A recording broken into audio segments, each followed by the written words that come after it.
ਸੋ ਆਪਾਂ ਟਰੱਕਿੰਗ ਵੱਲ ਚੱਲੀਏ। ਕੈਲੀਫੋਰਨੀਆ ਨੇ ਸਮੌਗ ਟੈਸਟਿੰਗ ਲਈ ਨਵਾਂ ਜਿਹੜਾ ਲਾ ਪਾਸ ਕੀਤਾ ਹੈ, ਉਹ ਸਟੇਟ ਏਅਰ ਰਿਸੋਰਸਿਸ ਬੋਰਡ ਵੱਲੋਂ, ਰਮਨ ਜੀ। ਜੀ ਬਿਲਕੁਲ ਭਾਜੀ, ਜਿਹੜਾ ਕੈਲੀਫੋਰਨੀਆ ਵੱਲੋਂ ਪਿੱਛੇ ਜੇ ਆਲਮੋਸਟ 6 ਮਹੀਨੇ ਪਹਿਲਾਂ ਮੀਟਿੰਗ ਵੀ ਹੋਈ ਸੀਗੀ ਤੇ ਉਹਦੇ ਵਿੱਚ ਡੀਟੇਲ ਦੇ ਵਿੱਚ ਸਾਰਾ ਕੁਝ ਦੱਸਿਆ ਗਿਆ ਸੀਗਾ। ਸੋ ਇਹ ਜਿਹੜਾ ਲਾਅ ਹੈਗਾ, ਇਹ ਜਿਹੜਾ 2019 ਦੇ ਵਿੱਚ SB 219 ਜਿਹੜਾ ਬਣਿਆ ਸੀਗਾ, SB 219 ਜਿਹੜਾ ਲਾਅ ਸੀਗਾ ਉਹਦੇ ਤਹਿਤ SB 210 ਦੇ ਤਹਿਤ 2019 ਦੇ ਵਿੱਚ ਇਹ ਪਾਸ ਹੋਇਆ ਸੀਗਾ, ਜਿਹਦੇ ਵਿੱਚ ਕੀ ਮੈਂਡੇਟ ਕੀਤਾ ਗਿਆ ਸੀਗਾ ਕਿ ਕੋਈ ਨਵੇਂ ਮੈਜਰਸ ਕੱਢਣੇ ਪੈਣੇ, ਜਿਹਦੇ ਵਿੱਚ ਕੀ ਤੁਹਾਨੂੰ ਇਹ ਦੇਖਣਾ ਪੈਣਾ ਕਿ ਜਿਹੜੇ ਸਮੌਗ ਚੈੱਕ ਹੈਗਾ ਉਹ ਕਰਵਾਉਣ ਦੀ, ਮਤਲਬ ਕਿ ਇਹਨਾਂ ਨੂੰ ਕਿਹਾ ਗਿਆ ਸੀਗਾ ਕਿ ਜਿਹੜਾ ਮੋਰ ਇਫੈਕਟਿਵ ਮੈਥਡਸ ਲੱਭੇ ਜਾਣ ਵੀ, ਜਿਹਦੇ ਕਰਕੇ ਵੀ ਜਿਹੜੇ ਟਰੱਕਸ ਹੈਗੇ ਇਹਨਾਂ ਦੇ ਇਮਿਸ਼ਨ ਜਿਹੜੇ ਕੰਟਰੋਲ ਕੀਤੇ ਜਾਣ। ਸੋ ਓਵਰਆਲ ਜਿਹੜਾ ਇਹ ਰੂਲ ਹੈਗਾ, ਇਹ ਕੀ ਹੈਗਾ ਕਿ ਤੁਹਾਨੂੰ 2023 ਦੇ ਐਂਡ ਤੋਂ ਬਾਅਦ ਆਪ ਜੀ ਨੂੰ ਜਿਹੜਾ ਆ ਟਰੱਕ ਦੀ ਸਮੌਗ ਚੈੱਕ ਜਿਹੜੀ ਆ ਉਹ ਸਾਲ ਦੇ ਵਿੱਚ ਪਹਿਲਾਂ 2 ਵਾਰੀ ਤੇ ਉਸ ਤੋਂ ਬਾਅਦ ਅਲਟੀਮੇਟਲੀ ਸਾਲ ਦੇ ਵਿੱਚ 2024 ਦੇ ਸਾਲ ਦੇ ਐਂਡ ਤੱਕ 4 ਵਾਰੀ ਜਿਹੜੀ ਤੁਹਾਡੀ ਹੈਗੀ ਆ ਸਮੌਗ ਚੈੱਕ ਇਹ ਕਰਵਾਉਣੀ ਪੈਣੀ ਆ ਟਰੱਕ ਦੀ ਐਵਰੀ ਕੁਆਟਰ। ਸੋ ਇਹ ਜਿਹੜਾ ਚੀਜ਼ ਹੈਗੀ ਆ, ਕਈ ਵਾਰੀ ਸਾਰੇ ਜਿਹੜੇ ਸੁਣ ਕੇ ਇਹ ਹੋ ਜਾਂਦਾ ਕਿ ਯਾਰ 4 ਵਾਰੀ ਸਮੌਗ ਚੈੱਕ ਕਰਵਾਉਣਾ ਆ ਤਾਂ ਬੜਾ ਔਖਾ ਆ, ਹੈ ਨਾ, ਕਿ ਜਿੱਦਾਂ ਉਹ ਸੋਚ ਆ ਜਾਂਦੀ ਆ ਕਿ ਕਾਰਾਂ ਵਾਲੀ ਸਮੌਗ ਚੈੱਕ ਹੈ, ਪਰ ਇਹ ਕਾਰਾਂ ਵਾਲੀ ਸਮੌਗ ਚੈੱਕ ਨਹੀਂ ਹੈਗੀ। ਇਹ ਸਮੌਗ ਚੈੱਕ ਹੈਗੀ ਆ ਇਲੈਕਟ੍ਰੋਨਿਕ। ਸੋ ਉਹਦਾ ਮਤਲਬ ਹੈ ਕਿ ਜਿਹੜੀ ਤੁਹਾਡੀ ਔਨ ਬੋਰਡ ਰਿਕਾਰਡਿੰਗ ਸਿਸਟਮ ਹੈਗਾ, ELD ਹੈਗੀ ਆ, ਉਹਦੇ ਤੋਂ ਕਾਰ ਨੂੰ ਤੁਹਾਨੂੰ ਉਹਦਾ ਜਿਹੜਾ ਆ ਦੇਣਾ ਪੈਣਾ ਆ ਆਪਣਾ ਕੰਟੈਕਟ, ਜਾਂ ਜਿੱਦਾਂ ਆਪਾਂ CHP ਨੂੰ ਜਾਂ ਆਪਾਂ ਹੋਰ ਕਿਸੇ ਲਾਅ ਇਨਫੋਰਸਮੈਂਟ ਨੂੰ ਡਾਟਾ ਭੇਜਦੇ ਹਾਂ, ਇੱਦਾਂ ਹੀ ਜਿਹੜਾ ਆਟੋਮੈਟਿਕ ਡਾਟਾ ਹੈਗਾ ਉਹ ਤੁਹਾਨੂੰ ਆਪਸ਼ਨ ਤੁਹਾਡੇ ਕੋਲ ਹੋਊਗੀ, ਤੁਸੀਂ ਪ੍ਰੋਵਾਈਡ ਕਰਨਾ ਪੈਣਾ ਆ ਕਾਰ ਨੂੰ। ਸੋ ਕਾਰ ਨੂੰ ਜਿਹੜਾ ਉਹ ਡਾਟਾ ਪਹੁੰਚੂਗਾ, ਉਹ ਡਾਟੇ ਦੇ ਆਧਾਰ ਦੇ ਉੱਤੇ ਤੁਹਾਡਾ ਜਿਹੜਾ ਟਰੱਕ ਪਾਸ ਜਾਂ ਫੇਲ ਹੋਊਗਾ। ਸੋ ਉਹਦਾ ਮਤਲਬ ਇਹ ਹੈ ਕਿ ਤੁਹਾਡੀ ਜਿਹੜੀ ELD ਹੈਗੀ ਆ, ELD ਤੋਂ ਤੁਹਾਡਾ ਜਿਹੜਾ ਪ੍ਰੋਵਾਈਡਰ ਹੈਗਾ, ਦੇ might start charging you another $2, $3, $4, $5 whatever, ਜਿਹੜਾ ਵੀ ਕੋਈ ਚਾਰਜ ਹੋਊਗਾ ਉਹ ਕਰਨਗੇ। ਪਰ ਇਹ ਆਪਸ਼ਨ ਤੁਹਾਨੂੰ ਐਡ ਕਰਕੇ ਦਿੱਤੀ ਜਾਊਗੀ ਕਿ ਇਹ ਤੁਹਾਡਾ ਜਿਹੜਾ ਡਾਟਾ ਹੈਗਾ ਇਹ ਇਲੈਕਟ੍ਰੋਨਿਕਲੀ ਕਾਰ ਨੂੰ ਸਬਮਿਟ ਹੋ ਜਾਊਗਾ। ਹੁਣ ਉਹਦੇ ਵਿੱਚ ਵੀ ਭਾਜੀ 2 ਚੀਜ਼ਾਂ ਕਰਤੀਆਂ ਕਿ ਆਪਸ਼ਨਲ ਦੇ ਦਿੱਤਾ ਕਿ ਜੇ ਕਿਸੇ ਨੇ ਆਪਣਾ ELD ਦਾ ਡਾਟਾ ਜਾਂ ELD ਉਹਦੇ ਨਹੀਂ ਲੱਗੀ ਹੈਗੀ, ਜਾਂ ਪੁਰਾਣੇ ਟਰੱਕ ਹੈਗੇ ਜਾਂ ਕੁਛ ਵੀ ਹੈਗਾ, ਜੇ ELD ਨਹੀਂ ਲੱਗੀ ਹੈਗੀ ਤੇ ਉਹਨਾਂ ਨੂੰ ਫਿਰ ਜਿਹੜਾ ਆ ਉਹ ਸ਼ਾਪ ਦੇ ਵਿੱਚ ਜਾ ਕੇ ਤੇ ਉੱਥੇ ਸਰਟੀਫਾਈਡ ਮਕੈਨਿਕ ਦੇ ਕੋਲੋਂ ਜਿਹੜਾ ਆ ਉਹ ਕਰਵਾ ਕੇ ਤੇ ਉਹਦੀ ਰੀਡਿੰਗ ਜਿਹੜੀਆਂ, ਉਹਦੀ ਡਾਟਾ ਜਿਹੜਾ ਉਹ ਭੇਜਣਾ ਪਊਗਾ। ਇਹਦੇ ਵਿੱਚ ਕਾਰਬ ਨੇ ਜ਼ੋਰ ਦੇ ਕੇ ਕਿਹਾ ਹੈ ਕਿ ਅਸੀਂ ਨਹੀਂ ਚਾਹੁੰਦੇ ਕਿ ਕਿਸੇ ਦਾ ਵੀ ਟਰੱਕ ਜਿਹੜਾ ਆਊਟ ਆਫ ਆਪਰੇਸ਼ਨ ਜਾਵੇ। ਸੋ ਇਸ ਕਰਕੇ ਜਿਹੜਾ ਇਲੈਕਟ੍ਰੋਨਿਕ ਆਪਸ਼ਨ ਹੈਗੀ ਆ ਉਹ ਹੀ ਜ਼ਿਆਦਾ ਜਿਹੜੀ ਉਹ ਵਰਤੀ ਜਾਊਗੀ। ਜਿਹੜੀਆਂ ਫਲੀਟਸ ਹੈਗੀਆਂ ਉਹਨਾਂ ਨੂੰ ਹੈਂਡ ਹੈਲਡ ਡਿਵਾਈਸ ਜਿਹੜੇ ਆ, ਹੱਥ ਵਿੱਚ ਫੜ ਕੇ ਡਿਵਾਈਸ ਆ, ਉਹਦੇ ਨਾਲ ਕਰਨ ਦਾ ਵੀ ਜਿਹੜਾ ਉਹ ਉਹਨਾਂ ਨੂੰ ਮੌਕਾ ਦਿੱਤਾ ਜਾਊਗਾ, ਟਰਾਈ ਕੀਤੀ ਜਾਊਗੀ। ਪਰ ਉਹ ਜਿਹੜੇ ਡਿਵਾਈਸ ਹੈਗੇ ਆ ਉਹ ਸਰਟੀਫਾਈਡ ਡਿਵਾਈਸ ਹੋਣਗੇ ਜਿਹੜੇ ਕਿ ਇਹ ਚੀਜ਼ ਕਰ ਸਕਣਗੇ। ਤੇ ਇਸ ਤੋਂ ਬਾਅਦ ਜਿਹੜਾ ਹੋਰ ਤਰੀਕੇ ਜਿਹੜੇ ਕੀਤੇ ਜਾਣੇ ਆ ਕਿ ਜਿਹਦੇ ਵਿੱਚ ਰੋਡ ਸਾਈਡ ਸੈਂਸਰ ਲੱਗਣਗੇ ਸਾਰੇ ਕੈਲੀਫੋਰਨੀਆ ਦੇ ਵਿੱਚ, ਪੋਰਟ ਆਫ ਐਂਟਰੀ ਤੇ ਜਿਹੜੇ ਸਕੇਲਸ ਹੈਗੇ ਉੱਥੇ, ਹੋਰ ਜਗ੍ਹਾ ਤੇ। ਸੋ ਜਿਹੜੇ ਸਕੈਨ ਕਰਨਗੇ ਕਿ ਕਿਹੜੇ ਹੈਵੀ ਪੋਲਿਊਟਰ ਹੈਗੇ ਆ, ਜਿਹੜੇ ਟਰੱਕਸ ਹੈਗੇ ਆ ਉਹਨਾਂ ਦੇ ਵਿੱਚੋਂ ਜ਼ਿਆਦਾ ਸਮੌਗ ਨਿਕਲ ਰਿਹਾ ਹੈਗਾ ਜਾਂ ਹੈਵੀ ਪੋਲਿਊਟਰ ਹੈਗੇ ਆ, ਸੋ ਉਹਨਾਂ ਨੂੰ ਉੱਥੇ ਸਕੈਨ ਕਰਕੇ ਤੇ ਉੱਥੇ ਹੀ ਇੰਸਪੈਕਸ਼ਨ ਤੇ ਪੁੱਲ ਕੀਤਾ ਜਾਊਗਾ ਤਾਂ ਸਾਈਟੇਸ਼ਨ ਹੋਊਗੀ। ਕਾਰ ਵੱਲੋਂ ਇਹ ਗੱਲ ਕਹੀ ਗਈ ਹੈ ਕਿ ਜਿਹੜੀ ਸਾਈਟੇਸ਼ਨ ਸਾਡਾ ਮਕਸਦ ਨਹੀਂ ਹੈਗਾ, ਸਾਡਾ ਮਕਸਦ ਹੈਗਾ ਪੋਲਿਊਸ਼ਨ ਨੂੰ ਘਟਾਉਣਾ। ਅਸੀਂ ਨਹੀਂ ਚਾਹੁੰਦੇ ਕਿ ਅਸੀਂ ਕਿਸੇ ਨੂੰ ਸਾਈਟੇਸ਼ਨ ਦਈਏ, ਪਰ ਜੇ ਕੋਈ ਇਹੋ ਜਿਹੀ ਸਿਚੁਏਸ਼ਨ ਆਉਂਦੀ ਆ ਜਿਹਦੇ ਵਿੱਚ ਕਿ ਸਾਈਟੇਸ਼ਨ ਦੇਣੀ ਆ ਤਾਂ ਉਹ ਦੇਣੀ ਬਣਦੀ ਆ। ਬਾਕੀ ਅਲਟੀਮੇਟਲੀ ਭਾਜੀ ਜਿਹੜਾ ਇਸ ਵੇਲੇ ਟਰੱਕਸ ਜਿਹੜੇ ਹੈਗੇ ਆ, ਜਿਹੜੇ ਡਾਇਰੈਕਟ ਕੀਤੇ ਗਏ ਟਰੱਕ ਹੈਗੇ ਆ, ਸੋ ਉਹ ਜਿਹੜੇ ਟਰੱਕ ਆ ਉਹ ਇਸ ਸਿਸਟਮ ਦੇ ਵਿੱਚ, ਇਸ ਸੈਟਅਪ ਦੇ ਵਿੱਚ ਪਾਸ ਨਹੀਂ ਹੋਣਗੇ। ਤੇ ਜਿਹੜਾ ਆਪਣਾ ਜਿਸ ਤਰ੍ਹਾਂ ਕਾਰਾਂ ਦੇ ਵਿੱਚ ਹੁੰਦਾ ਹੈ ਕਿ ਆਪਣੀ ਰਜਿਸਟ੍ਰੇਸ਼ਨ ਜਿਹੜੀ ਆ ਉਹ ਅਟੈਚ ਕੀਤੀ ਹੁੰਦੀ ਹੈ ਇਹਦੇ ਨਾਲ ਸਮੌਗ ਚੈੱਕ ਨਾਲ, ਇੱਦਾਂ ਹੀ ਟਰੱਕਾਂ ਦੀ ਰਜਿਸਟ੍ਰੇਸ਼ਨ ਜਿਹੜੀ ਉਹ ਸਮੌਗ ਚੈੱਕ ਦੇ ਨਾਲ ਅਟੈਚ ਹੋ ਜਾਣੀ ਹੈ। ਸੋ ਜੇ ਕੋਈ ਟਰੱਕ ਇੱਦਾਂ ਦਾ ਹੈਗਾ ਜਿਹੜਾ ਕਿ ਨਹੀਂ ਪਾਸ ਹੋ ਸਕਦਾ ਸਮੌਗ ਦੇ ਵਿੱਚ, ਸੋ ਉਹਦੀ ਅਲਟੀਮੇਟਲੀ ਜਿਹੜੀ ਰਜਿਸਟ੍ਰੇਸ਼ਨ ਜਿਹੜੀ ਆ ਉਹ ਨਹੀਂ ਹੋਊਗੀ। ਸੋ ਕੁਛ ਜਿਹੜੇ ਟਰੱਕ 2013 ਮਾਡਲ ਜਾਂ ਉਹ ਤੋਂ ਪਹਿਲਾਂ ਦੇ ਬਣੇ ਆ, ਉਹਨਾਂ ਦੇ ਸੰਬੰਧ ਵਿੱਚ ਕੀ ਆ ਇਹਦੇ ਨਾਲ? ਹਾਂਜੀ, ਉਹਨਾਂ ਦੇ ਸੰਬੰਧ ਵਿੱਚ ਇਹੋ ਹੀ ਕਿਹਾ ਗਿਆ ਕਿ ਉਹਨਾਂ ਦੇ ਜੇ ਔਨਬੋਰਡ ਡਿਵਾਈਸ ਨਹੀਂ ਚੱਲ ਰਿਹਾ ਹੈਗਾ ਜਾਂ ਨਹੀਂ ਹੈਗਾ ਜਾਂ ਕਿਸ ਤਰ੍ਹਾਂ ਦਾ ਵੀ ਕੋਈ ਰੀਜ਼ਨ ਹੈਗਾ, ਤੇ ਉਹਨਾਂ ਨੂੰ ਟਾਈਮ ਟੂ ਟਾਈਮ ਜਿਹੜਾ ਉਹਨਾਂ ਦੇ ਟਾਈਮ ਤੇ ਜਾ ਕੇ ਤੇ ਸ਼ਾਪ ਦੇ ਵਿੱਚ ਉਹਨਾਂ ਨੂੰ ਸਮਾਰਟ ਚੈੱਕ ਕਰਵਾ ਕੇ ਤੇ ਉਹ ਉਹਨਾਂ ਦੀ ਜਿਹੜੀ ਰੀਡਿੰਗ ਹੈਗੀ ਆ ਉਹ ਜਿਹੜੀ ਸਬਮਿਟ ਕਰਨੀ ਪਊਗੀ ਇਲੈਕਟ੍ਰੋਨਿਕਲੀ ਕਾਰਡ ਨੂੰ। ਜੀ। ਸੋ ਆਪਾਂ ਅਗਲੀ ਖਬਰ ਵੱਲ ਚਲੀਏ, ਜਿਹੜੀ FMCSA ਆ, federal motor carrier safety administration, ਉਹ ਕਹਿੰਦੇ ਹੁਣ ਟਾਰਗੇਟ ਕਰ ਰਹੇ ਆ ELDs ਨੂੰ, ਜਿਹੜੇ ਖਾਸ ਕਰਕੇ ਅਨਫਿਟ ਕੈਰੀਅਰਸ ਆ 2022 ਹਾਂਜੀ, ਤੱਕ। ਇਹ 2022 ਦਾ ਜਿਹੜਾ ਉਹਨਾਂ ਦਾ ਜਿਹੜਾ ਟਾਰਗੇਟ ਹੈਗਾ ਉਹ ਹੈਗਾ ਕਿ ਜਿੰਨੇ ਵੀ ELD ਦੇ ਵਿੱਚ ਜਾਂ ਜਿਹੜਾ ਟਾਰਗੇਟ ਹੈਗਾ ਉਹਦੇ ਵਿੱਚ ਦੋ ਪ੍ਰਪੋਜ਼ਲ ਹੈਗੇ ਆ। ਇੱਕ ਤਾਂ ਆਟੋਮੈਟਿਕ ਬ੍ਰੇਕਿੰਗ ਇਕਵਿਪਮੈਂਟ ਜਿਹੜਾ ਹੈਗਾ ਟਰੱਕਾਂ ਦੇ ਵਿੱਚ ਮੇਕ ਸ਼ੋਰ ਕਰਨਾ ਵੀ ਉਹ ਆਉਣ ਵਾਲੇ ਸਮੇਂ ਦੇ ਵਿੱਚ ਉਹ ਆਉਣਾ ਚਾਹੀਦਾ ਹੈ, ਲਾਜ਼ਮੀ ਹੋਣਾ ਚਾਹੀਦਾ ਹੈ ਆਟੋਮੈਟਿਕ ਬ੍ਰੇਕਿੰਗ ਸਿਸਟਮ ਜਿਹੜਾ। ਤੇ ਦੂਸਰਾ ਜਿਹੜਾ ਆ ਉਹ ELD ਦੇ ਉੱਤੇ ਥੋੜ੍ਹਾ ਜਿਹਾ ਮਤਲਬ ਕਿ ਥੋੜ੍ਹਾ ਨਹੀਂ, ਕਾਫੀ ਜਿਹੜਾ office of management and budget ਆ, OMB ਜਿਹੜਾ ਆ, ਉਹ ਆਫਿਸ ਜਿਹੜਾ ਆ ਇਸ ਵੇਲੇ ਪੂਰੇ ਤਰੀਕੇ ਦੇ ਨਾਲ ਇਹ ਜਿਹੜੇ ਚੇਂਜਸ ਹੈਗੀਆਂ ਇਹਨਾਂ ਨੂੰ ਲਿਆਉਣ ਦੇ ਲਈ ਰੈਡੀ ਹੋ ਰਹੇ ਹੈਗੇ ਆ। ਜਿਹੜਾ ਇੱਕ ਚੀਜ਼ ਹੋਰ ਕਹੀ ਗਈ ਆ ਭਾਜੀ, ਕਿ ਜਿਹੜੀ ਸਾਰੇ ਟਰੱਕ ਹੈਗੇ ਆ ਉਹਨਾਂ ਦੇ ਲਈ ਇੱਕ ਇਲੈਕਟ੍ਰੋਨਿਕ ਨੰਬਰ ਦਿੱਤਾ ਜਾਊਗਾ। ਹਰ ਟਰੱਕ ਨੂੰ ਇੱਕ ਇਲੈਕਟ੍ਰੋਨਿਕ ਨੰਬਰ ਦਿੱਤਾ ਜਾਊਗਾ, ਜਿਹਦਾ ਮਕਸਦ ਇਹ ਜਾਪਦਾ ਹੈਗਾ ਕਿ ਜਿਵੇਂ ਜਿਹੜੀਆਂ ELDs ਹੈਗੀਆਂ ਉਹ ਇੱਕ ਟਰੱਕ ਦੇ ਨਾਲ ਇੱਕ ELD ਐਸੋਸੀਏਟ ਹੋ ਜੂਗੀ ਇਲੈਕਟ੍ਰੋਨਿਕਲੀ, ਉਹਨੂੰ ਚੇਂਜ ਨਹੀਂ ਕੀਤਾ ਜਾ ਸਕੂ ਜਾਂ ਕੋਈ ਨਾ ਕੋਈ ਸਿਸਟਮ ਐਸਾ ਰੈਡੀ ਕਰਨ ਦੀ ਕੋਸ਼ਿਸ਼ ਕੀਤੀ ਜਾ ਰਹੀ ਹੈ। ਜਿਹੜੇ ਇਹ ਚੇਂਜਸ ਹੈਗੀਆਂ, ਇਹ 4 ਮੇਜਰ ਚੇਂਜਸ ਹੈਗੀਆਂ ਜਿਹੜੀਆਂ ਕਿ ਇਹ ਅਗਲੇ ਸਾਲ ਦੇ ਵਿੱਚ ਆਉਣੀਆਂ ਹੈਗੀਆਂ, ਜਿਨ੍ਹਾਂ ਦੇ ਵਿੱਚ ਪੋਟੈਂਸ਼ੀਅਲ ਜਿਹੜੇ ਆ ELD ਰੂਲ ਚੇਂਜਸ ਜਿਹੜੇ ਆ ਉਹ ਵੀ ਹੋ ਸਕਦੇ ਆ, ਕਿਉਂਕਿ FMCSA ਨੇ ਕਿਹਾ ਕਿ ਪਿਛਲੇ 3 ਸਾਲਾਂ ਦੇ ਵਿੱਚ ਜਿਹੜੀਆਂ ਮੈਨੂਫੈਕਚਰਰਸ ਹੈਗੇ ਆ ELD ਦੇ, ਉਹਨਾਂ ਨੇ FMCSA ਨੇ ਜਿਹੜੀਆਂ ਲਾਅ ਇਨਫੋਰਸਮੈਂਟ ਏਜੰਸੀਜ਼ ਹੈਗੀਆਂ ਉਹਨਾਂ ਨੇ ਸਾਰਿਆਂ ਨੇ ਰਲ ਮਿਲ ਕੇ ਜਿਹੜੇ ਇਸ਼ੂਜ਼ ਦੇਖੇ ਹੈਗੇ ਆ ਜਾਂ ਜਿਹੜੇ ਉਹਨਾਂ ਦੇ ਕੋਲ ਪ੍ਰੋਬਲਮਸ ਆਈਆਂ ਹੈਗੀਆਂ ਉਹਨਾਂ ਨੂੰ ਮੱਦੇ ਨਜ਼ਰ ਰੱਖ ਕੇ ਇਹ ਜਿਹੜਾ ਆ ਸਾਰਾ ਅਗਲੇ ਸਾਲ ਦੇ ਵਿੱਚ ਇਹ ਚੀਜ਼ਾਂ ਜਿਹੜੀਆਂ ਕੀਤੀਆਂ ਜਾਣੀਆਂ ਹੈਗੀਆਂ। ਤੇ ਮੇਜਰ ਜਿਹੜੀ ਚੀਜ਼ ਹੈਗੀ ਆ ਉਹ ਇਹ ਆ ਕਿ ਜਿਹੜੇ ਮਾਰਚ ਤੋਂ, ਨੈਕਸਟ ਈਅਰ ਮਾਰਚ ਤੋਂ ਉਹਨਾਂ ਨੇ ਇਹ ਜਿਹੜੇ ਪ੍ਰਪੋਜ਼ਲ ਜਿਹੜੇ ਆ ਇਹ ਸਬਮਿਟ ਕਰਨੇ ਸ਼ੁਰੂ ਕਰ ਦੇਣੇ ਆ, ਆਨਲਾਈਨ ਇਹ ਆਉਣੇ ਸ਼ੁਰੂ ਹੋ ਜਾਣੇ ਆ, ਫਿਰ ਰੂਲ ਮੇਕਿੰਗ ਤੇ ਫਿਰ ਆਪਣਾ ਜਿਹੜਾ ਕਮੈਂਟ ਪੀਰੀਅਡ ਹੈਗਾ ਉਹ ਸ਼ੁਰੂ ਹੋ ਜਾਣਾ।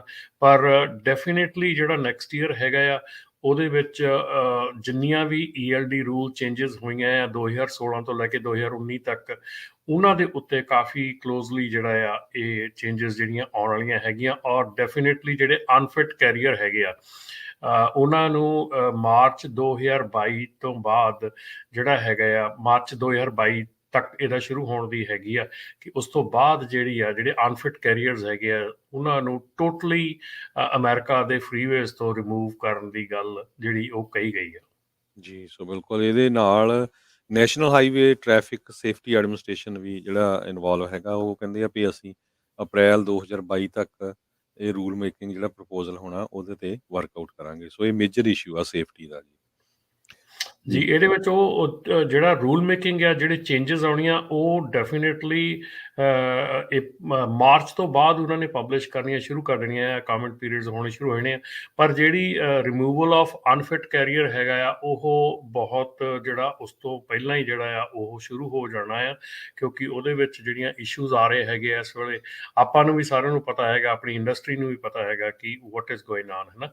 ਤੇ ਉਹ ਜਿਹੜੀਆਂ ਚੀਜ਼ਾਂ ਹੈਗੀਆਂ ਉਹਨਾਂ ਦੇ ਉੱਤੇ ਜਿਹੜਾ ਨਜ਼ਰ ਹੈਗੀ ਆ ਉਹ ਮੇਰੇ ਖਿਆਲ ਪਹਿਲਾਂ ਤੋਂ ਹੀ ਸ਼ੁਰੂ ਹੋ ਜਾਣੀ ਹੈ ਨੈਕਸਟ ਈਅਰ ਦੇ ਵਿੱਚ। ਜੀ। ਤੇ ਜਿਹੜੀ ਅਗਲੀ ਖਬਰ ਸਾਂਝੀ ਕਰਨੀ ਆ ਉਹਦੇ ਵਿੱਚ ਆਪਾਂ, ਜੇ ਸਾਡੇ ਜਿੰਨੇ ਵੀ ਸਰੋਤੇ ਸੁਣ ਰਹੇ ਹੈਗੇ ਆ, ਤੁਸੀਂ ਕਾਲ ਕਰਕੇ ਆਪਣੇ ਵਿਚਾਰ ਵੀ ਦਿਓ, ਖਾਸ ਕਰਕੇ ਜਿਹੜੇ ਟਰੱਕਰਸ ਹੈਗੇ ਆ। ਸਟੂਡੀਓ ਦਾ ਟੈਲੀਫੋਨ ਨੰਬਰ ਹੈਗਾ 4082722500, 408 272 ਸੌਰੀ 4082725200। ਸੋ ਕੀ ਹੋਇਆ ਵੀ ਪਿਛਲੇ 2 ਦਿਨ ਪਹਿਲਾਂ ਇੱਕ ਟਰੱਕ ਡਰਾਈਵਰ ਨੂੰ ਕੋਲੋਰਾਡੋ ਦੇ ਵਿੱਚ 110 ਸਾਲਾਂ ਦੀ ਸਜ਼ਾ ਜਿਹੜੀ ਆ ਉਹ ਯੂਰੀ ਵੱਲੋਂ ਸੁਣਾਈ ਗਈ ਆ। ਰੋਹੇਲ ਲਜ਼ਾਰੋ ਐਗੁਲੀਆ ਮੈਡਰੋਸ ਨਾਮ ਦਾ ਇਹ ਟਰੱਕ ਡਰਾਈਵਰ, ਇਹਨੂੰ ਹੋਮੋਸਾਈਡ ਦੇ ਸੰਬੰਧ ਦੇ ਵਿੱਚ ਚਾਰਜ ਕੀਤਾ ਗਿਆ। 2019 ਦੇ ਵਿੱਚ ਕੋਲੋਰਾਡੋ ਦੇ ਵਿੱਚ ਰੌਕੀ ਮਾਊਂਟੇਨਸ ਤੋਂ ਇਹ ਥੱਲੇ ਆ ਰਿਹਾ ਸੀ, ਜਦੋਂ ਇਸ ਦੇ ਟਰੱਕ ਨੇ 28 ਕਾਰਾਂ ਜਿਹੜੀਆਂ ਭੰਨ ਦਿੱਤੀਆਂ। ਕਹਿੰਦੇ ਵੀ ਉਹ 45 ਮਾਈਲਜ਼ ਪਰ ਆਵਰ ਵਾਲੀ ਸਪੀਡ ਦਾ ਏਰੀਆ ਸੀ, ਇਹ 85 ਮਾਈਲਜ਼ ਤੇ ਚਲਾ ਰਿਹਾ ਸੀ ਤੇ ਉਸਨੇ ਕਿਹਾ ਵੀ ਮੇਰੀਆਂ ਬ੍ਰੇਕਸ ਫੇਲ ਹੋ ਗਈਆਂ। ਪਰ ਹਾਈਵੇ ਜਿਹੜਾ ਉੱਥੇ ਦਾ 70 ਆ, ਜਿੱਥੇ ਇਹਦਾ ਕ੍ਰੈਸ਼ ਹੋਇਆ ਉਹ ਤੋਂ ਪਹਿਲਾਂ ਇਸ ਦੇ ਕੋਲ ਇੱਕ ਮੌਕਾ ਸੀ, ਸਾਈਡ ਨੂੰ ਜਿਹੜਾ ਰੈਂਪ ਬਣਿਆ ਹੁੰਦਾ, ਟਰੱਕ ਰੈਂਪ, ਵੀ ਜੇ ਇਨ ਕੇਸ ਤੁਹਾਡੀਆਂ ਬ੍ਰੇਕਸ ਫੇਲ ਹੋ ਜਾਂਦੀਆਂ ਤੁਸੀਂ ਸਾਈਡ ਕੱਢ ਕੇ ਉਹਦੇ ਤੇ ਜਾ ਸਕਦੇ ਆ ਤਾਂ ਕਿ ਕੋਈ ਮੇਜਰ ਐਕਸੀਡੈਂਟ ਨਾ ਹੋਵੇ। ਪਰ ਉਹ ਵੀ ਇਹਨਾਂ ਜਿਹੜਾ ਮਿਸ ਕੀਤਾ। ਕੀ ਹੋਇਆ, 28 ਕਾਰਾਂ ਤਾਂ ਭੰਨੀਆਂ ਹੀ ਭੰਨੀਆਂ, 4 ਜਾਣਿਆਂ ਦੀ ਮੌਕੇ ਦੇ ਉੱਤੇ ਜਿਹੜੀ ਮੌਤ ਹੋ ਗਈ। ਇੱਕ 24 ਸਾਲਾਂ ਦਾ ਮਿਗਲ ਸੀ, ਵਿਲੀਅਮ ਬੈਲੀ 67 ਸਾਲਾਂ ਦਾ ਸੀ, ਡੋਇਲ ਹੈਰੀਸਨ 61 ਦਾ ਸੀ, ਸਟੈਲਨੇ ਪੋਲੀਟਾਨੋ 69 ਸਾਲਾਂ ਦਾ ਸੀ। ਅਕਤੂਬਰ ਦੇ ਵਿੱਚ ਜਿਹੜੀ ਯੂਰੀ ਆ ਉਹਨਾਂ ਨੇ 4 ਕਾਊਂਟਸ ਦੇ ਉੱਤੇ ਵਹੀਕਲ ਹੋਮੋਸਾਈਡ, 6 ਕਾਊਂਟ ਦੇ ਉੱਤੇ ਫਸਟ ਡਿਗਰੀ ਅਸੌਲਟ ਤੇ 10 ਕਾਊਂਟ ਤੇ ਅਟੈਂਪਟਡ ਫਸਟ ਡਿਗਰੀ ਅਸੌਲਟ ਤੇ 4 ਕਾਊਂਟ ਦੇ ਉੱਤੇ careless driving causing death, 2 count vehicular assault ਤੇ 1 ਕਾਊਂਟ ਰੈਕਲੈਸ ਡਰਾਈਵਰ। ਸੋ ਉਹਨੂੰ 15 ਕਾਊਂਟਸ ਦੇ ਉੱਤੇ ਤੇ first degree attempt to commit ਦੇ ਉੱਤੇ ਚਾਰਜ ਕੀਤਾ ਗਿਆ, ਜਿਹਦੇ ਨਾਲ 110 ਸਾਲਾਂ ਦੀ ਸਜ਼ਾ ਸੁਣਾਈ ਆ। ਸੋ ਇਹਦੇ ਸੰਬੰਧ ਦੇ ਵਿੱਚ ਆਪਾਂ, ਤੁਸੀਂ ਵੀ Raman Singh Dhillon ji as a professional driver ਵੀ ਰਹੇ ਆ, ਆਪਣੇ ਵਿਚਾਰ ਦਿਓ ਤੇ ਜਿਹੜੇ ਸਾਡੇ ਸਰੋਤੇ ਆ ਉਹ ਵੀ ਜ਼ਰੂਰ ਕਾਲ ਕਰਕੇ ਵਿਚਾਰ ਦੇਣ ਜੇ ਕਿਤੇ ਰੱਬ ਨਾ ਕਰੇ ਤੁਸੀਂ ਉੱਦਾਂ ਦੀ ਸਿਚੁਏਸ਼ਨ 'ਚ ਹੋਏ। ਚਲੋ ਗਲਤੀਆਂ ਤਾਂ ਉਹਦੀਆਂ ਸੀਗੀਆਂ ਕਿਉਂਕਿ ਉਹ ਸਪੀਡ ਬਹੁਤ ਸੀ, ਤੇ ਜੇ ਸਪੀਡ ਘੱਟ ਵੀ ਹੁੰਦੀ ਤੇ ਕਿਸ ਤਰ੍ਹਾਂ ਤੁਸੀਂ ਇਹ ਮੇਜਰ ਐਕਸੀਡੈਂਟ ਤੋਂ ਬਚ ਸਕਦੇ ਸੀ? ਬਿਲਕੁਲ ਹਰਜੋਤ ਭਾਜੀ, ਇਹ ਜਿਹੜਾ ਐਕਸੀਡੈਂਟ ਹੈਗਾ, ਜਿਹੜਾ ਫਰੀਵੇ ਹੈਗਾ, ਮੈਂ ਵੀ ਇਹਦੇ ਤੇ ਟਰੱਕ ਚਲਾਇਆ ਹੈਗਾ। ਮੈਂ ਵੀ ਕੋਲੋਰਾਡੋ ਤੋਂ ਡੈਨਵਰ ਵਾਲੇ ਸਾਈਡ ਤੋਂ ਜਿਹੜਾ 70 ਤੇ ਤੁਸੀਂ ਇੱਧਰ ਨੂੰ ਆਉਣੇ ਆ, ਕੈਲੀਫੋਰਨੀਆ ਨੂੰ ਵੈਸਟ ਨੂੰ ਆਉਣੇ ਆ, ਤੇ ਕਾਫੀ ਜਿਹੜੇ ਫਰੀਵੇ ਹੈਗੇ ਆ, ਕਾਫੀ ਜਿਹੜੇ ਇਹ ਉਚਾਈਆਂ ਹੈਗੀਆਂ, ਪਹਾੜੀਆਂ ਹੈਗੀਆਂ, ਇਹਨਾਂ ਚੋਂ ਟਰੱਕ ਜਦੋਂ ਗ੍ਰੇਡਿੰਗ ਉਤਰਦੀ ਹੈਗੀ ਆ, ਗ੍ਰੇਡ ਤੇ ਤੁਸੀਂ ਟਰੱਕ ਥੱਲੇ ਆਉਂਦਾ ਹੈਗਾ, ਤੇ ਸਾਰਿਆਂ ਨਾਲੋਂ ਜਿਹੜੀ ਵੱਡੀ ਚੀਜ਼ ਆ ਭਾਜੀ ਕਿ ਯੈਸ ਡੈਫੀਨੇਟਲੀ ਟਰੱਕ ਦੇ ਵਿੱਚ ਮਕੈਨੀਕਲ ਫੇਲੀਅਰ ਹੋਇਆ ਹੈਗਾ, ਠੀਕ ਹੈ ਨਾ। ਮਕੈਨੀਕਲ ਫੇਲੀਅਰ ਦੇ ਹੋਣ ਤੋਂ ਬਾਅਦ ਜਿਹੜਾ ਡਿਸੀਜਨ ਮੇਕਿੰਗ ਹੈ ਡਰਾਈਵਰ ਦੇ ਲਈ, ਉਹ ਬਹੁਤ ਇੰਪੋਰਟੈਂਟ ਹੈਗਾ ਕਿ ਕੀ ਮੈਂ ਕਰਨਾ ਹੈਗਾ। ਜਿੰਨੀ ਇਸ ਗੱਲ ਦੇ ਵਿੱਚ ਮੈਂ ਡਰਾਈਵਰ ਦੀ ਜਿਹੜੀ ਕਹਿ ਲਓ ਕਿ ਅਣਗਹਿਲੀ ਹੋ ਗਈ, ਜਾਂ ਡਰਾਈਵਰ ਦੀ ਅਣਜਾਣਤਾ ਹੋ ਗਈ, ਜਾਂ ਡਰਾਈਵਰ ਨੂੰ ਸੁਝਿਆ ਨਹੀਂ ਉਦੋਂ ਕੁਛ ਵੀ ਆ, ਇਹਦੇ ਵਿੱਚ ਮੇਜਰ ਜਿਹੜਾ ਪਾਰਟ ਹੈਗਾ ਉਹ ਕੰਪਨੀ ਦੇ ਲਈ ਵੀ ਲਾਇਬਿਲਿਟੀ ਹੈਗੀ ਕਿ ਕੰਪਨੀ ਨੇ ਉਹਨੂੰ ਪ੍ਰੋਪਰ ਟ੍ਰੇਨਿੰਗ ਦਿੱਤੀ ਆ ਪਹਾੜਾਂ ਦੇ ਵਿੱਚ ਕਿ ਨਹੀਂ। ਕਿਉਂਕਿ ਇਹ ਜਿਹੜਾ ਡਰਾਈਵਰ ਸੀਗਾ, ਇਹ ਮੈਜੋਰਟੀ ਇਹਦਾ ਰਨ ਜਿਹੜਾ ਸੀਗਾ ਉਹ Houston area, Texas flat area ਦੇ ਵਿੱਚ ਟਰੱਕ ਡਰਾਈਵ ਕਰਦਾ ਰਿਹਾ ਆ, ਜਿਹੜਾ ਪਹਿਲਾਂ ਸੀ ਆਪਣੀ ਜਿੰਨੀ ਉਹਨੇ ਆਪਣੀ ਡਰਾਈਵਿੰਗ ਜ਼ਿੰਦਗੀ ਦੇ ਵਿੱਚ ਡਰਾਈਵ ਕੀਤਾ ਆ।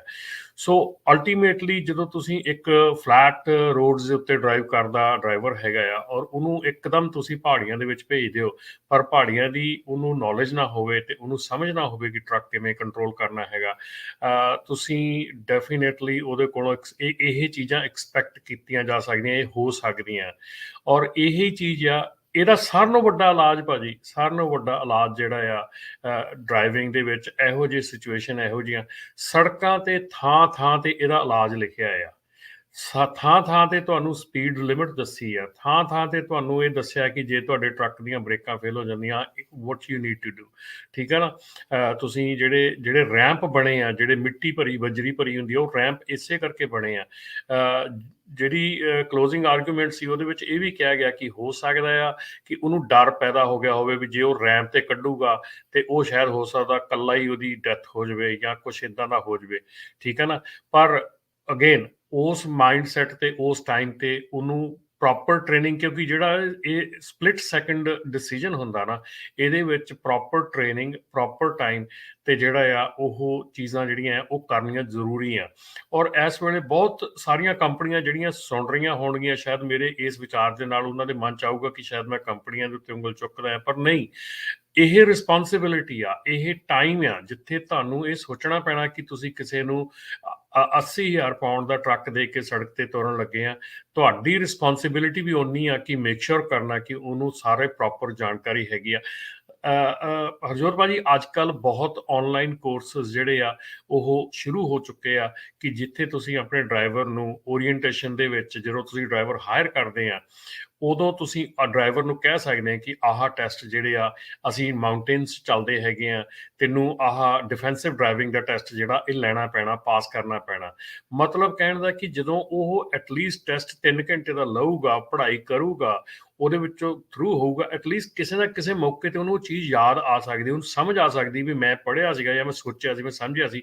ਪਰ ਆਪਣੀ ਇੰਡਸਟਰੀ ਦੇ ਵਿੱਚ ਜਿਹੜੀ ਅਨਫੋਰਚੂਨੇਟਲੀ ਮੈਂ ਗੱਲ ਕਹੂੰਗਾ ਅੱਜ ਬਹੁਤ ਜ਼ੋਰ ਦੇ ਕੇ ਕਿ ਸਾਡੀ ਇੰਡਸਟਰੀ ਦੇ ਵਿੱਚ ਇਸ ਪਾਸੇ ਵੱਲ ਨੂੰ ਤਾਂ ਜ਼ੀਰੋ ਮਤਲਬ ਕਿ ਧਿਆਨ ਦਿੱਤਾ ਜਾਂਦਾ, ਨਥਿੰਗ, ਨਿਗਲੈਕਟ ਕੀਤਾ ਜਾਂਦਾ ਇਸ ਚੀਜ਼ ਨੂੰ ਕਿ ਜਿਹੜਾ ਸਾਡਾ ਡਰਾਈਵਰ ਹੈਗਾ, ਜਿਹੜਾ ਸਾਡਾ ਰੋਡ ਤੇ ਜਿਹਨੇ ਜਾਣਾ ਹੈਗਾ, ਉਦੋਂ ਅਸੀਂ ਜਿਹੜੇ ਏਰੀਏ 'ਚ ਭੇਜ ਰਹੇ ਹੈਗੇ ਆ ਕਿ ਉਸ ਏਰੀਏ ਦੀ ਨੌਲੇਜ ਹੈਗੀ ਆ, ਕੀ ਉਸ ਏਰੀਏ ਬਾਰੇ ਉਹ ਜਾਣਦਾ ਆ, ਜਾਂ ਉਹਨੂੰ ਇੱਦਾਂ ਦੀਆਂ ਜਿਹੜੀਆਂ ਸਿਚੁਏਸ਼ਨਾਂ ਆ ਉਹ ਹੈਂਡਲ ਕਰਨੀਆਂ ਆਉਂਦੀਆਂ ਆ ਕਿ ਨਹੀਂ ਆਉਂਦੀਆਂ।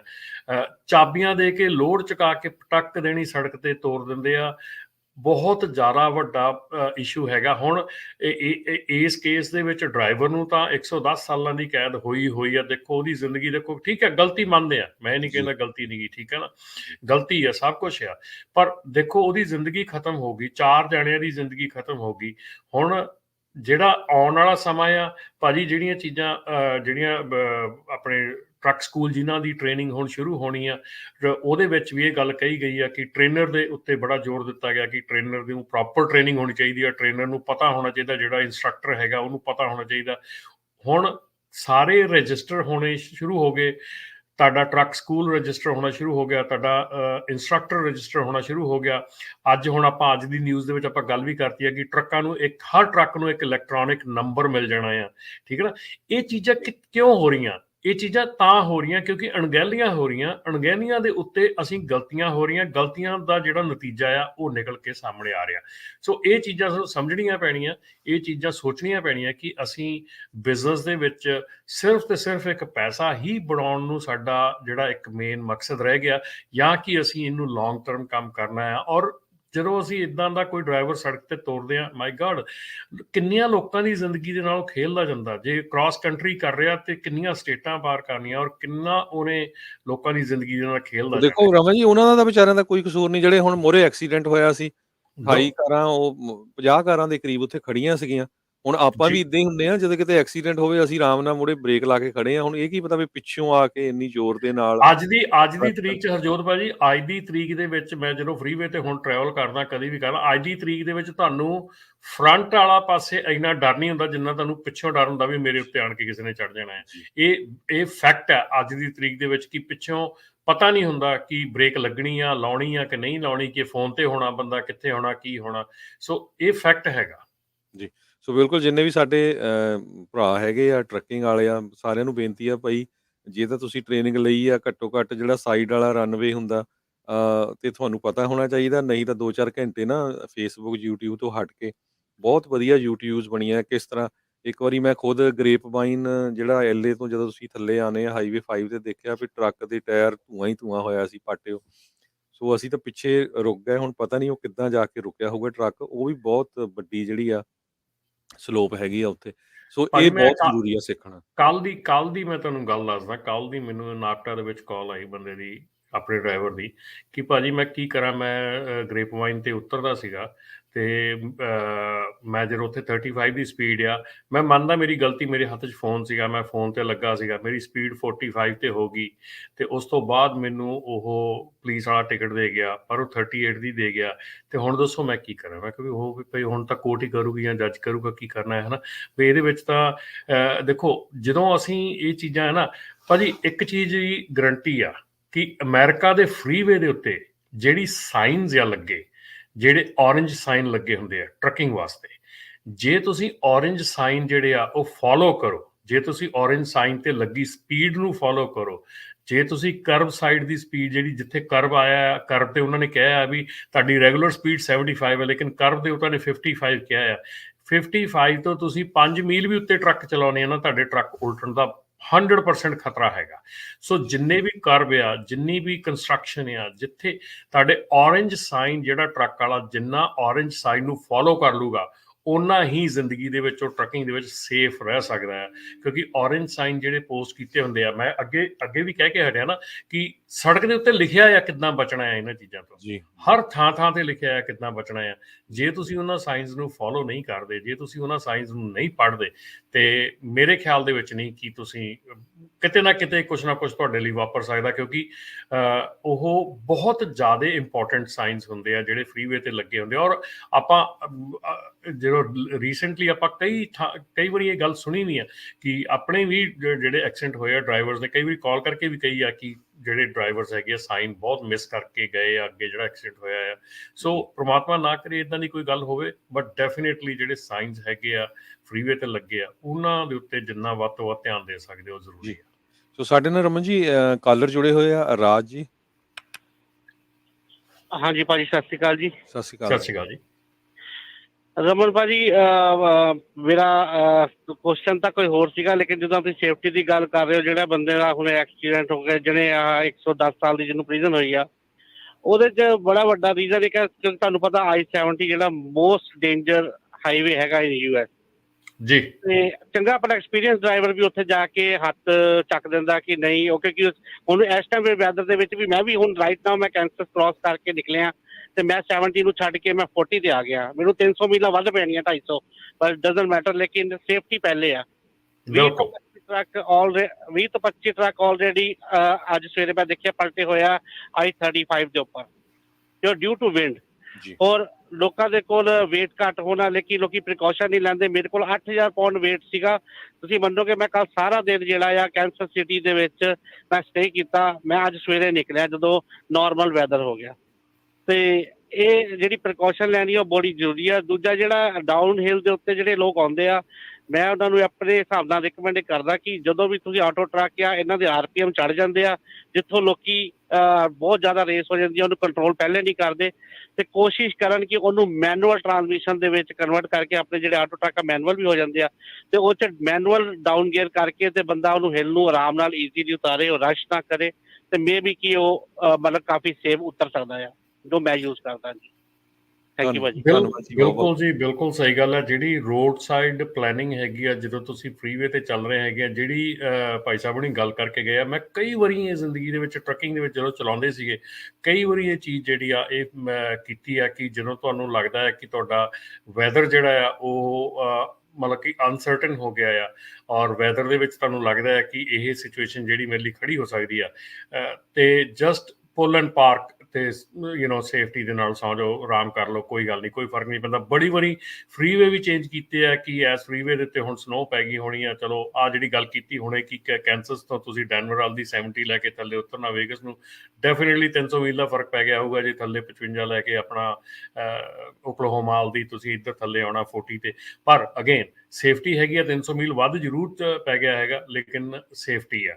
ਦੂਸਰੀ ਗੱਲ ਜਿਹੜੀ ਆ ਕਿ ਜਦੋਂ ਤੁਸੀਂ ਇਹ ਚੀਜ਼ਾਂ ਜਿਹੜੀਆਂ ਆ ਕਰਦੇ ਹੈਗੇ ਆ, ਪਲੈਨਿੰਗ ਕਰਦੇ ਹੈਗੇ ਆ ਸੜਕ ਦੇ ਉੱਤੇ ਕਿ ਮੈਂ ਆਹ ਚੀਜ਼ ਨਹੀਂ ਕਰਨੀ ਹੈਗੀ, ਡੈਫੀਨੇਟਲੀ ਇਹ ਚੀਜ਼ਾਂ ਜਿਹੜੀਆਂ ਇਹ ਮੈਨੇ ਰਖਾਉਣੀਆਂ ਹੈਗੀਆਂ। ਇਹਦੇ ਵਿੱਚ ਕੋਈ ਸ਼ੱਕ ਨਹੀਂ ਕਿ ਤੁਸੀਂ ਲੇਟ ਹੋ ਜਾਂਦੇ ਆ ਜਾਂ ਤੁਸੀਂ ਤੁਹਾਡੀ ਡਿਲੀਵਰੀ, ਪਰ ਕੋਈ ਵੀ ਤੁਹਾਨੂੰ ਜਿਹੜਾ ਇਸ ਚੀਜ਼ ਦੇ ਵਿੱਚ ਮੈਂ ਡਰਾਈਵਰ ਕਮਿਊਨਿਟੀ ਦੇ ਨਾਲ ਇਹ ਗੱਲ ਕਰਨੀ ਚਾਹੁੰਦਾ ਕਿ ਤੁਹਾਨੂੰ ਲਾਅ ਪ੍ਰੋਟੈਕਟ ਕਰਦਾ ਹੈਗਾ, ਕੋਰੀਜਨ ਦਾ ਲਾਅ ਪ੍ਰੋਟੈਕਟ ਕਰਦਾ ਹੈਗਾ, ਜਿਹਦੇ ਵਿੱਚ ਕਿ ਜੇ ਤੁਹਾਨੂੰ ਲੱਗਦਾ ਆ ਕਿ ਕਰੰਟ ਜਿਹੜੀਆਂ ਤੁਹਾਡੀਆਂ ਸੜਕੀ ਜਿਹੜੀਆਂ ਕੰਡੀਸ਼ਨਸ ਆ, ਜਿਹੜੀ ਵੈਦਰ ਕੰਡੀਸ਼ਨਸ ਆ, ਜੇ ਉਹ ਡੇਂਜਰਸ ਹੈਗੀਆਂ, ਤੁਹਾਡਾ ਸੇਫਟੀ ਇਸ਼ੂ ਹੈਗਾ, ਉਹਦੇ ਵਿੱਚ ਤੁਸੀਂ ਡੈਫੀਨੇਟਲੀ ਟਰੱਕ ਆਪਣਾ ਸੇਫਟੀ ਦੇ ਨਾਲ ਰੋਕ ਸਕਦੇ ਹੈਗੇ ਆ ਔਰ ਨਾ ਚਲਾਉਣ ਦੀ ਗੱਲ ਕਰ ਸਕਦੇ ਹੈਗੇ ਆ। ਔਰ ਉਹਦੇ ਵਿੱਚ ਜੇ ਤੁਹਾਨੂੰ ਕੋਈ ਵੀ ਕੰਪਨੀ, ਕੋਈ ਵੀ ਬ੍ਰੋਕਰ, ਕੋਈ ਵੀ ਐਸਾ ਇਨਸਾਨ ਜਿਹੜਾ ਤੁਹਾਨੂੰ ਕੋਈ ਪੁਸ਼ ਕਰਦਾ, ਪ੍ਰੈਸ਼ਰ ਕਰਦਾ, ਉਹਦੇ ਖਿਲਾਫ ਤੁਸੀਂ ਜਿਹੜੀ ਕੰਪਲੇਂਟ ਵੀ ਕਰ ਸਕਦੇ ਹੈਗੇ ਆ। ਔਰ ਇਹ ਚੀਜ਼ਾਂ ਜਿਹੜੀਆਂ ਹੈਗੀਆਂ ਇਹ ਬਹੁਤ ਜ਼ਰੂਰੀ ਹੈਗੀਆਂ ਸੋਚਣੀਆਂ ਸਮਝਣੀਆਂ, ਕਿਉਂਕਿ ਸੇਫਟੀ ਜਿਹੜੀ ਆ ਉਹ ਬਹੁਤ ਜ਼ਰੂਰੀ ਹੈ। ਸੋ ਬਿਲਕੁਲ, ਜਿਸ ਤਰ੍ਹਾਂ ਪਹਿਲਾਂ ਆਪਣੇ ਵੀਰ ਗੱਲ ਕਰਕੇ ਗਏ ਸੀ, ਅੱਜ ਆਇਓਵਾ ਦੇ ਵਿੱਚ ਵੀ ਇੱਕ ਟੋਰਨੇਡੋਜ਼ ਆਏ ਆ ਜਿਹਦੇ ਨਾਲ ਟਰੱਕ ਉਲਟ ਗਿਆ, ਇੱਕ ਟਰੱਕ ਵੀਰ ਦੀ ਮੌਤ ਹੋ ਗਈ ਆ।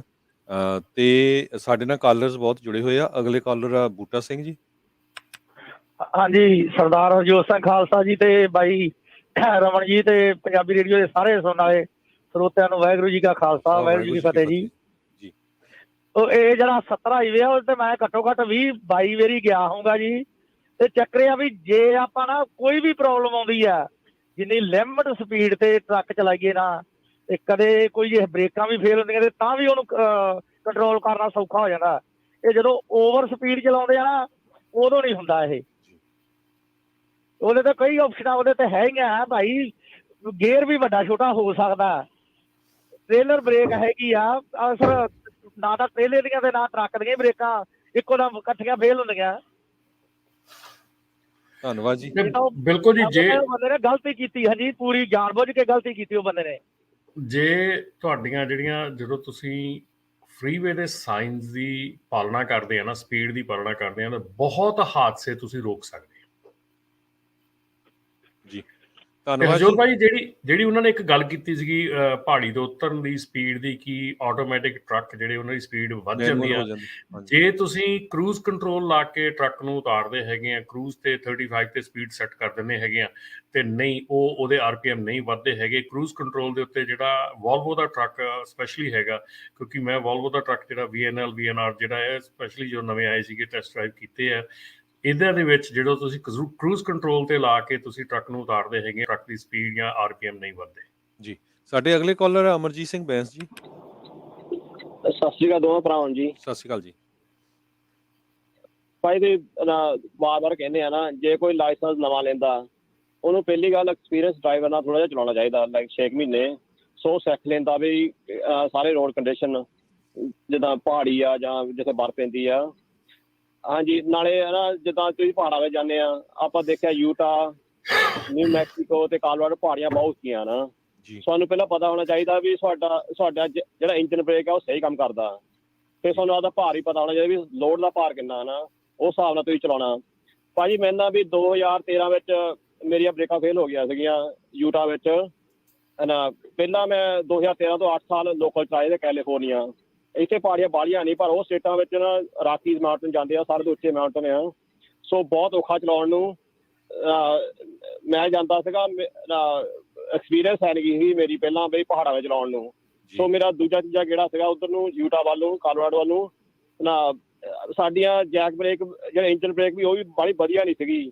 ਸਾਡਾ ਭਾਰ ਸੀਗਾ ਆਲਮੋਸਟ 80,000 ਪਾਉਂਡ ਨਾ। ਆਈ ਥਿੰਕ ਗੇਅਰ ਵੀ ਸਾਡੇ ਕੋਲ ਗਲਤ ਪੈ ਗਿਆ ਹੈਗਾ। ਮੈਂ 6 ਮੀਲ ਸਿੱਧਾ ਥੱਲੇ ਨੂੰ ਉਤਰਾਈ ਸੀਗੀ ਨਾ, 6% ਜਾਂ 7%। ਉਹ ਮੈਂ ਬ੍ਰੇਕ ਲਾਵਾਂ, ਪਿੱਛੋਂ ਧੂੰਆਂ ਨਿਕਲੀ ਜਾਵੇ, ਟਰੱਕ ਤੇਜ਼ ਹੋਈ ਜਾਵੇ। ਜਿਹੜਾ ਮੇਰੇ ਨਾਲ ਸੀਗਾ ਟੀਮ ਡਰਾਈਵਰ, ਮੈਂ ਉਹਨੂੰ ਰੌਲੀ ਪਾਈ, ਮੈਂ ਕਿਹਾ ਵੀ ਟਰੱਕ ਹੌਲੀ ਨਹੀਂ ਹੁੰਦਾ ਬਈ, ਪਿੱਛੋਂ ਧੂੰਆਂ ਨਿਕਲੀ ਜਾਂਦਾ ਨਾ। ਐਂਡ ਇੱਦਾਂ ਹੋਇਆ, ਮੇਰੇ ਬ੍ਰੇਕਾਂ ਫੇਲ ਹੋ ਗਈਆਂ। ਇੱਕ ਰੈਂਪ ਜਿਹਾ ਜਾਂਦਾ ਸੀ ਘਰਾਂ ਵੱਲ ਨੂੰ, ਮੈਂ ਉਹਦੇ ਉੱਪਰ ਚੜਾਤਾ ਟਰੱਕ, ਪਰ ਲੱਕੀ ਰਹਿ ਗਿਆ, ਰੱਬ ਨੇ ਮੈਨੂੰ ਬਚਾਇਆ ਉਦਣ। ਰੱਬ ਹੀ ਬਚਾਉਂਦਾ ਇੱਦਾਂ ਦੇ ਸਿਚੁਏਸ਼ਨ ਤੇ। ਉਹ ਬ੍ਰੇਕਾਂ ਨੂੰ ਵੀ ਅੱਗ ਲੱਗ ਗਈ, ਟ੍ਰੇਲਰ ਨੂੰ ਅੱਗ ਲੱਗੀ ਸੀਗੀ, ਤੇ ਉਹ ਜਿਹੜੇ ਘਰ ਵਾਲੇ ਰਹਿੰਦੇ ਉਹਨਾਂ ਨੇ ਬਾਹਰ ਨਿਕਲੇ, ਹੋਸਾਂ ਦਾ ਪਾਣੀ ਪੂਣੀ ਚਲਾਇਆ, ਮਸੀਂ ਅੱਗ ਬੁਝਾਈ। ਸੋ ਤੁਹਾਨੂੰ ਨਾ ਪਹਿਲਾਂ ਐਕਸਪੀਰੀਅੰਸ ਹੋਣੀ ਚਾਹੀਦੀ ਹੈ ਜੇ ਤੁਸੀਂ ਪਹਾੜੀ ਵਿੱਚ ਜਾਂਦੇ ਆ। ਸੋ ਸਾਰੀ ਚੀਜ਼ਾਂ ਮਾਈਂਡ ਵਿੱਚ ਰੱਖਣੀਆਂ ਚਾਹੀਦੀਆਂ ਵੀ ਤੁਹਾਡਾ ਇੰਜਨ ਬ੍ਰੇਕ ਸਹੀ ਕੰਮ ਕਰਦਾ, ਤੁਸੀਂ ਰਾਈਟ ਗੇਅਰ ਵਿੱਚ ਹੈਗੇ, ਜਦੋਂ ਡਾਊਨ ਹਿਲ ਜਾਂਦੇ ਆ ਤੁਹਾਡਾ ਭਾਰ ਕਿੰਨਾ। ਸੋ ਇੱਦਾਂ ਦੀਆਂ ਚੀਜ਼ਾਂ ਚੇਤਾ ਰੱਖਣੀਆਂ ਚਾਹੀਦੀਆਂ। ਸੋ ਮੈਨੂੰ ਤਾਂ ਘਟਨਾਵਾਂ ਹੋਈਆਂ। ਧੰਨਵਾਦ ਭਾਜੀ, ਬਹੁਤ ਬਹੁਤ। ਤੇ ਅਗਲੇ ਸਾਡੇ ਕਾਲਰ ਹੈ ਰਮਨਜੀਤ ਸਨੀ ਜੀ। ਸਤਿ ਸ਼੍ਰੀ ਅਕਾਲ ਬਾਈ ਜੀ। ਸਤਿ ਸ਼੍ਰੀ ਅਕਾਲ ਜੀ। ਬਾਈ ਜੀ, ਆਪਣੇ ਜਿਹੜਾ ਇਹ ਹੈਪਨ ਹੋਇਆ ਜੀ ਹਨਾ, ਜਿੰਨਾ ਕੁ ਸਾਨੂੰ ਐਕਸਪੀਰੀਅੰਸ ਆ, ਕਿਉਂਕਿ ਦੇਖੋ ਜੇ ਤਾਂ ਜਿਵੇਂ ਤੁਸੀਂ ਦੱਸਿਆ ਵੀ ਆਪਾਂ ਸਾਈਨ ਫੋਲੋ ਕਰਦੇ ਆ, ਬੰਦੇ ਨੂੰ ਪਤਾ ਲੱਗਣ ਲੱਗ ਜਾਂਦਾ। ਗਰੇਪ ਵਾਈਨ ਦੀ ਐਗਜ਼ਾਮਪਲ ਲੈ ਲਈਏ ਵੀ 35 ਦੀ ਸਪੀਡ ਹੋ ਗਈ ਨਾ, ਪਹਿਲਾਂ ਹੀ ਆਪਾਂ ਸਲੋ ਹੋਣ ਲੱਗ ਜਾਂਦੇ, ਆਪਾਂ ਆਪਣਾ ਗੇਅਰ ਸੈੱਟ ਕਰਕੇ ਦੇਖ ਲੈਂਦੇ ਆ। ਇੱਕ ਤਾਂ ਇਹ ਸਾਡੇ ਅਕੋਰਡਿੰਗ ਇੱਕ ਤਾਂ ਲੈਕ ਆਫ ਜਿਹੜੀ ਆਪਣੀ ਐਕਸਪੀਰੀਅੰਸ ਦੀ ਹੈਗੀ ਆ, ਤੇ ਦੂਜੀ ਗੱਲ ਬਾਈ ਜੀ, ਇਹ ਅੱਜ ਕੱਲ੍ਹ ਜਿਵੇਂ ਤੁਹਾਨੂੰ ਦੱਸ ਅੱਗੇ ਵੀ ਦੱਸਦੇ ਰਹਿੰਦੇ ਵੀ ਹੁਣ ਤਾਂ ਟਰੱਕਾਂ ਵਾਲਿਆਂ ਤੋਂ ਸਾਨੂੰ ਆਪ ਨੂੰ ਡਰ ਲੱਗਣ ਲੱਗ ਗਿਆ। ਮਤਲਬ ਤੁਸੀਂ ਟਿਕਟੌਕ ਤੇ ਜਾ ਕੇ ਤੁਸੀਂ ਟਰੱਕਿੰਗ ਭਰ ਕੇ ਦੇਖ ਲਓ, ਮਤਲਬ ਇੰਨੇ ਜਾਣੇ ਆਪਣੇ ਆਹ ਚੱਲਦੇ ਟਰੱਕਾਂ ਦੇ ਵੀਡੀਓਜ਼ ਬਣਾਉਂਦੇ ਨੇ। ਸੋ ਜੇ ਮੇਨ ਤਾਂ ਉਹੀ ਹੈ ਜੀ, ਜੇ ਤੁਹਾਡਾ ਧਿਆਨ ਥੋੜਾ ਜਿਹਾ ਦੂਜੇ ਪਾਸੇ ਗਿਆ ਤਾਂ ਆਪਣਾ ਆਪ ਤੇ ਆਪ ਐਕਸੀਡੈਂਟ ਹੋਣ ਦੇ ਚਾਂਸਿਸ ਵੱਧਦੇ ਆ। ਅੱਗੇ ਇਹਨਾਂ ਨੇ ਪਾਇਆ ਸੀਗਾ ਵੀ 2-3 ਸਾਲ ਪਹਿਲਾਂ ਵੀ ਜੇ ਹੁਣ ਤੁਹਾਡਾ ਐਕਸੀਡੈਂਟ ਹੁੰਦਾ, ਸਭ ਤੋਂ ਪਹਿਲਾਂ ਤੁਹਾਡੇ ਫੋਨ ਦਾ ਡੇਟਾ ਵੀ ਲੈਣਗੇ। ਸੋ ਮੈਂ ਇਹ ਨਹੀਂ ਕਹਿੰਦਾ ਵੀ ਉਹ ਮੁੰਡੇ ਦਾ ਬੰਦੇ ਦਾ ਜਿਹਨੇ ਐਕਸੀਡੈਂਟ ਕੀਤਾ ਫੋਨ ਕਰਕੇ ਹੋਇਆ, ਕੋਈ ਵੀ ਰੀਜ਼ਨ ਹੋ ਸਕਦਾ ਉਹਦੀ ਐਕਸਪੀਰੀਅੰਸ ਕਰਕੇ ਜਾਂ ਜਿੱਦਾਂ ਤੁਸੀਂ ਦੱਸਿਆ। ਪਰ ਮੇਰਾ ਕਹਿਣ ਦਾ ਮਤਲਬ ਇਹ ਹੈ ਜੀ ਵੀ ਹੁਣ ਇਮੈਜਿਨ ਕਰਕੇ ਦੇਖ ਲਓ, ਉਹ ਜਿਹੜੇ ਰੀਜ਼ਨ ਕਰਕੇ ਵੀ ਉਹਨੇ ਗਲਤੀ ਕਰਕੇ ਐਕਸੀਡੈਂਟ ਕੀਤਾ, 117 ਸਾਲ ਲਈ ਉਹ ਜੇਲ੍ਹ 'ਚ ਗਿਆ। ਜੇ ਆਪਾਂ ਹੁਣ ਕਹੀਏ ਵੀ ਚਲੋ ਟ੍ਰੇਨਿੰਗ ਤਾਂ ਪਹਿਲੇ ਨੰਬਰ ਤੇ ਆਉਂਦੀ ਹੈ ਲਈਏ, ਤੇ ਜੇ ਆਪਾਂ ਫੋਨ ਜਾਂ ਬੇਫਾਲਤੂ ਚੀਜ਼ਾਂ ਜਿਵੇਂ ਕਿ ਵੀਡੀਓਜ਼ ਆਉਂਦੀਆਂ ਪਿੱਛੇ ਬੈਠਾ ਬੰਦਾ ਪਰਨੇ ਨਾਲ ਟਰੱਕ ਚਲਾਉਂਦਾ ਸਟੇਅਰਿੰਗ ਮਤਲਬ ਜਸਟ ਵੀਡੀਓ ਬਣਾਉਣ ਲਈ ਵਿਊਜ਼ ਲੈਣ ਲਈ, ਜੇ ਇਹ ਚੀਜ਼ਾਂ ਆਪਣੇ ਲੋਕ ਛੱਡ ਦੇਣ ਤਾਂ ਕਿੰਨਾ ਬਚਾਅ ਹੋ ਸਕਦਾ। ਨਹੀਂ ਮੁੜ ਕੇ ਹੁਣ ਉਹ ਆਪਦੀ ਸਾਰੀ ਉਮਰ ਲਈ ਆਪਦੀ ਫੈਮਿਲੀ ਕੋਲੋਂ ਗਿਆ, ਨਹੀਂ ਮੁੜ ਕੇ ਫਿਰ ਇਹੋ ਜਿਹੀਆਂ ਚੀਜ਼ਾਂ ਦੇਖਣੀਆਂ ਪੈਂਦੀਆਂ। ਜੀ ਧੰਨਵਾਦ। ਉਹ ਤਾਂ ਗਏ ਵਿਚਾਰੇ ਜਿਹੜੇ 4 ਪਰਿਵਾਰ ਚ ਲਗਾਏ, ਉਹਨਾਂ ਦਾ ਦੇਖੋ ਜਿਨ੍ਹਾਂ ਦਾ ਕੋਈ ਵਿਚਾਰਿਆਂ ਦਾ ਕਸੂਰ ਲੈਣਾ ਦੇਣਾ ਨਹੀਂ ਸੀ। ਤੇ ਸਾਡੇ ਅਗਲੇ ਕਾਲਰ ਜੁੜੇ ਹੋਏ ਆ ਜਗਰੂਪ ਜੀ। ਹਾਂਜੀ ਵੀਰੋ, ਸਤਿ ਸ਼੍ਰੀ ਅਕਾਲ ਸਾਰੇ ਵੀਰਾਂ ਨੂੰ ਸੁਣਨ ਵਾਲੇ ਤੇ ਤੁਹਾਨੂੰ ਦੋਨਾਂ ਵੀਰਾਂ ਨੂੰ ਜੀ। ਸਤਿ ਸ਼੍ਰੀ ਅਕਾਲ ਜੀ। ਸਤਿ ਸ਼੍ਰੀ ਅਕਾਲ ਜੀ। ਵੀਰ ਜੀ ਬੇਸਿਕਲੀ ਨਾ ਜਿਹੜੀ ਵੀ ਗੱਲ ਆਪਾਂ ਕਰ ਰਹੇ ਹਾਂ ਸਾਰੇ ਤਕਰੀਬਨ ਉਸ ਪੁਆਇੰਟ ਤੇ ਆਉਂਦੇ ਆ, ਇਹਦੇ ਵਿੱਚ ਜੀ ਐਕਸਪੀਰੀਅੰਸ ਦੀ ਬਹੁਤ ਵੱਡੀ ਘਾਟ ਆ। ਸਭ ਤੋਂ ਵੱਡੀ ਚੀਜ਼ ਬਣ ਗਈ ਹੈ ਜੀ, ਜਿਹੜੀਆਂ ਅੱਗੇ ਡਾਊਨ ਹਿੱਲਾਂ ਜਾਂ ਹਾਈਵੇ ਤੇ ਕਿਹੜੇ ਤੇ ਕਦੋਂ ਜਾਣਾ ਵਾ ਇਹ ਸਾਨੂੰ ਪਤਾ ਹੁੰਦਾ ਸੀਗਾ। ਅੱਜ GPS ਆ, ਜਿਵੇਂ ਹੁਣ ਗੱਲ ਕਰਦੇ ਆ ਹਾਈਵੇ 70 ਦੀ, ਸਾਰੇ ਵੀਰ ਗੱਲ ਕਰਕੇ ਕੈਂਸਰ ਸਿਟੀ ਤੋਂ ਤੁਸੀਂ ਫ੍ਰਿਜਨੋ ਦਾ ਮੈਂ ਰਹਿਣਾ ਵਾ ਐਡਰੈਸ ਪਾ ਲਓ ਜਾਂ ਕੈਲੀਫੋਰਨੀਆ ਦਾ, ਉਹ ਤੁਹਾਨੂੰ ਸਿੱਧਾ 70 ਤੇ ਲਿਆਉਂਦਾ, ਜਿਹੜਾ ਕਿ ਐਕਸਪੀਰੀਅੰਸ ਵਾਲਾ ਡਰਾਈਵਰ ਹੀ ਦੱਸ ਸਕਦਾ ਵੀ ਕਿਹੜੇ ਮਹੀਨਿਆਂ 'ਚ ਉੱਧਰ ਜਾ ਸਕਦੇ ਆ, ਕਿਹੜਿਆਂ 'ਚ ਨਹੀਂ। ਠੀਕ ਹੈ, ਉੱਥੇ ਕਈ ਵਾਰ ਸਨੋ ਹੀ ਇੰਨੀ ਆ, ਜਾਂ ਜਦੋਂ ਇੱਧਰੋਂ ਖਾਸ ਕਰਕੇ ਜਾਂਦੇ ਆ ਉਦੋਂ ਪਹਿਲੇ ਜ਼ਿਆਦਾ ਪੈਂਦੀ ਆ, ਉੱਧਰੋਂ ਆਉਂਦਿਆਂ ਨੂੰ ਡਾਊਨ ਹਿੱਲ ਜ਼ਿਆਦਾ ਪੈਂਦੀ ਆ। ਅਸੀਂ ਵੀ ਜਾਈਦਾ, ਅਸੀਂ ਉਦੋਂ ਇੰਜੋਏ ਕਰਨ ਜਾਈਦਾ ਜਦੋਂ ਵੈਦਰ ਗੁੱਡ ਹੁੰਦਾ, ਕਿਉਂਕਿ ਬੜਾ ਸੋਹਣੇ ਵਿਊ ਨੇ, ਸਾਰਾ ਕੁਛ ਉੱਧਰ ਠੀਕ ਆ। ਪਰ ਜਦੋਂ ਐਕਸਪੀਰੀਅੰਸ ਨਹੀਂ ਹੁੰਦਾ ਉਦੋਂ ਡਰਾਈਵਰ ਉੱਧਰ ਆਉਂਦੇ ਆ ਤੇ ਬਹੁਤ ਵੱਡੀ ਘਾਟ ਪੈਂਦੀ ਆ। ਬਾਕੀ ਇੱਕ ਵੀਰ ਕਹਿ ਕੇ ਗਏ ਆ ਕਿ ਮੈਨੂਅਲ ਚਲਾਉਣਾ ਚਾਹੀਦਾ, ਮੈਂ ਉਹਨਾਂ ਨਾਲ ਸਹਿਮਤ ਨਹੀਂ। ਜਿੱਦਾਂ ਰਮਨ ਭਾਜੀ ਨੇ ਕਿਹਾ ਕਿ ਵਾਲਵੋ ਟਰੱਕ, ਮੈਨੂੰ ਫਰੇਟ ਲਾਈਨਰ ਦਾ ਪਤਾ ਨਹੀਂ, ਮੇਰਾ ਐਕਸਪੀਰੀਅੰਸ ਵਾਲਵੋ ਤੇ ਰਿਹਾ ਲੰਮੇ ਸਮੇਂ ਤੋਂ। ਵਾਲਵੋ ਨੂੰ ਜੀ ਮੈਨੂਅਲ ਚਲਾਉਣ ਦੀ ਲੋੜ ਹੀ ਨਹੀਂ ਪੈਂਦੀ। ਆਟੋ ਦੇ ਵਿੱਚ ਜਿਹੜੀ ਮਰਜ਼ੀ ਡਾਊਨ ਹਿੱਲ ਲਾ ਲਓ, ਜੈਕ ਬ੍ਰੇਕ ਨੂੰ ਤੁਸੀਂ 2 ਵਾਰੀ ਥੱਲੇ ਟੱਚ ਕਰਦੇ ਹੋ, ਉਹ ਗੇਅਰ ਡਾਊਨ ਕਰ ਲੈਂਦਾ। ਜੇ ਤੁਸੀਂ ਮੈਨੂਅਲ 'ਚ ਚਲੇ ਗਏ, ਤੁਹਾਨੂੰ RPM ਨਾਲ ਕਿਸੇ ਵੀ ਡਰਾਈਵਰ ਨੂੰ ਅੱਜ ਕੱਲ੍ਹ ਦਿਆਂ ਨੂੰ ਨਹੀਂ ਸੈੱਟ ਕਰਨਾ ਆਉਣਾ ਵੀ ਗੇਅਰ ਕਦੋਂ ਸ਼ਿਫਟ ਕਰਨਾ ਵਾ ਮੈਨੂਅਲੀ, ਹੈ ਨਾ। ਉਹ ਐਕਸਪੀਰੀਅੰਸ ਚਾਹੀਦਾ ਉਹਦੇ ਲਈ। ਸੋ ਐਕਸਪੀਰੀਅੰਸ ਹੈ ਨਹੀਂਗਾ, ਉਹ ਹੋਰ ਵੀ ਖਤਰਨਾਕ ਚੀਜ਼ ਹੋ ਸਕਦੀ ਹੈ। ਜੇ ਐਕਸਪੀਰੀਅੰਸ ਹੀ ਆ ਤਾਂ ਹੀ ਮੈਨੂਅਲ ਚਲਾਓ, ਅਦਰਵਾਈਜ਼ ਵਾਲਵੋ ਆਟੋ ਬਹੁਤ ਹੀ ਵਧੀਆ ਸ਼ਿਫਟਿੰਗ ਹੈਗੀ ਆ, ਉਹਨੂੰ ਸਹੀ ਰੱਖੋ। ਕਰੂਜ਼ ਜਿੱਦਾਂ ਵੀਰ ਜੀ ਨੇ ਕਿਹਾ ਉਹ ਚਲਾਓ, ਪਰ ਜੇ ਜ਼ਿਆਦਾ ਸਨੋ ਪਈ ਆ ਫਿਰ ਕਰੂਜ਼ ਨਾਲੋਂ ਘੱਟ ਹੈ। ਸਪੀਡ ਹੀ ਮੇਨ ਚੀਜ਼ ਹੈ ਆ, ਜਿੱਦਾਂ ਪਹਿਲਾਂ ਵੀ ਸਨੀ ਵੀਰ ਵੀ ਕਹਿ ਕੇ ਗਏ, ਹੋਰ ਵੀਰਾਂ ਨੂੰ। ਅਸਲ ਕੀ ਹੈ, ਜਿਹੜੀਆਂ ਵੀ ਆਪਾਂ ਵਿਚਾਰਾਂ ਕਰਦੇ ਹਾਂ ਨਾ, ਸਾਡੇ ਕੋਲ ਇਹ ਵਿਚਾਰਾਂ ਸੁਣਨ ਲਈ ਨਵੇਂ ਡਰਾਈਵਰ ਨਹੀਂ ਇਹਨਾਂ ਚੀਜ਼ਾਂ 'ਚ ਜੁੜਦੇ, ਉਹਨਾਂ ਦਾ ਇੱਕ ਅਲੱਗ ਹੀ ਸਿਸਟਮ ਬਣ ਗਿਆ।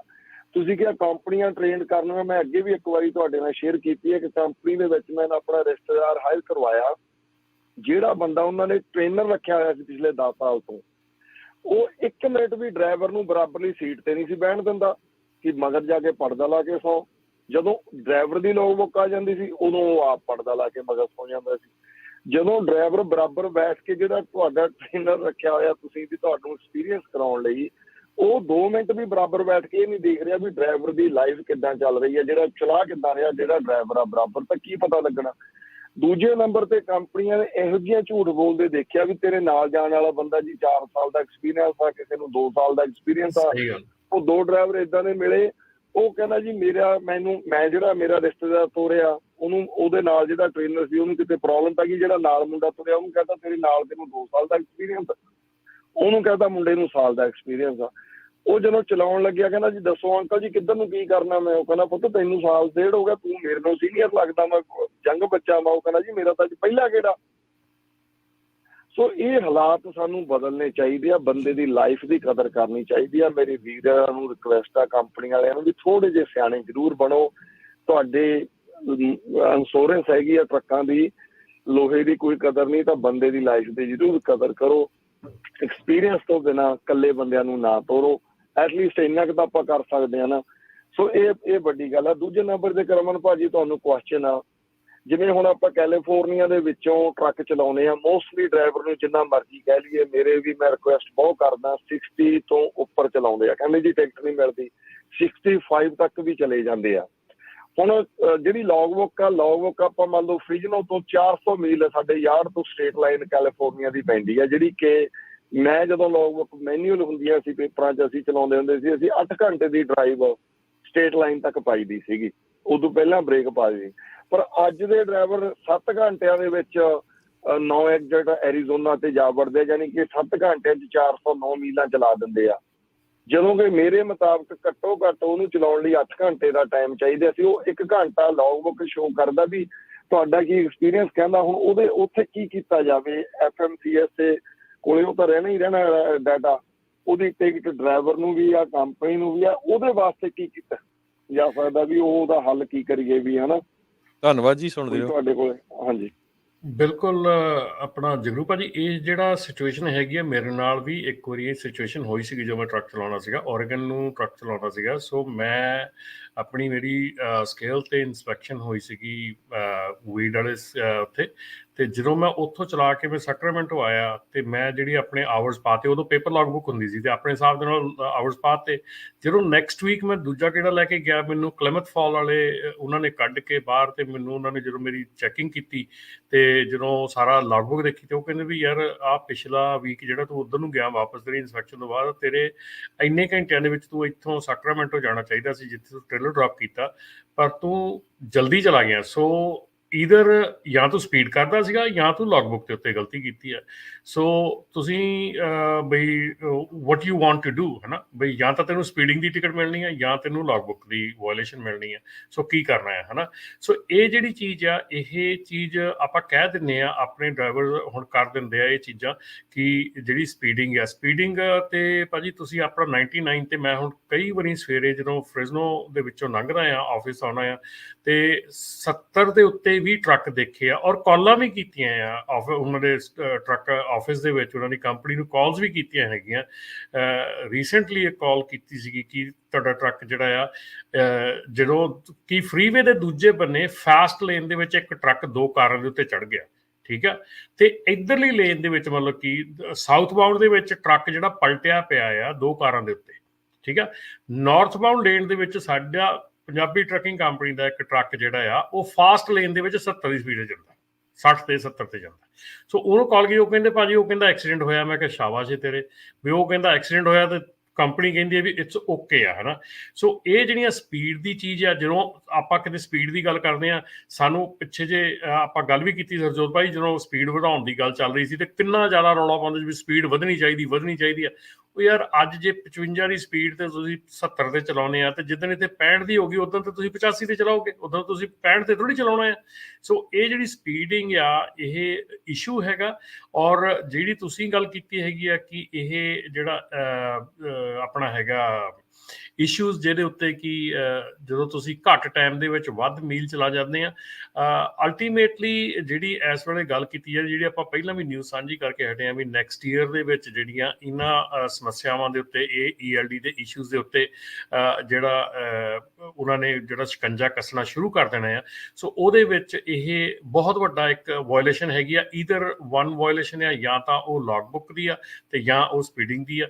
ਦੂਸਰੀ ਗੱਲ ਇਹ ਹੈਗੀ ਆ ਕਿ ਡੈਫੀਨੇਟਲੀ ਜੇ ਇੱਦਾਂ ਦਾ ਬਿਹੇਵੀਅਰ ਕੰਪਨੀ ਦੇਖਦੀ ਆ ਤੇ ਕੰਪਨੀ ਨੂੰ ਰਿਟਨ ਨੋਟਿਸ ਡਰਾਈਵਰ ਨੂੰ ਦੇਣਾ ਚਾਹੀਦਾ ਹੈ। ਰਿਟਨ ਨੋਟਿਸ ਦੇ ਵਿੱਚ ਗੱਲ ਕਰਨੀ ਚਾਹੀਦੀ ਆ, ਤਾਂ ਕਿ ਜੇ ਕੱਲ ਨੂੰ ਕੰਪਨੀ ਨੂੰ ਟਿਕਟ ਮਿਲਦੀ ਹੈ ਤੇ ਕੰਪਨੀ ਆਪਣੀ ਟਿਕਟ ਜਿਹੜੀ ਆ ਉਸ ਬੇਸਿਸ ਤੇ ਫਾਈਟ ਕਰ ਸਕਦੀ ਆ ਕਿ ਤੁਸੀਂ ਇਹ ਜਿਹੜਾ ਅਸੀਂ ਡਰਾਈਵਰ ਨੂੰ ਆਲਰੇਡੀ ਕੀਤਾ ਸੀਗਾ।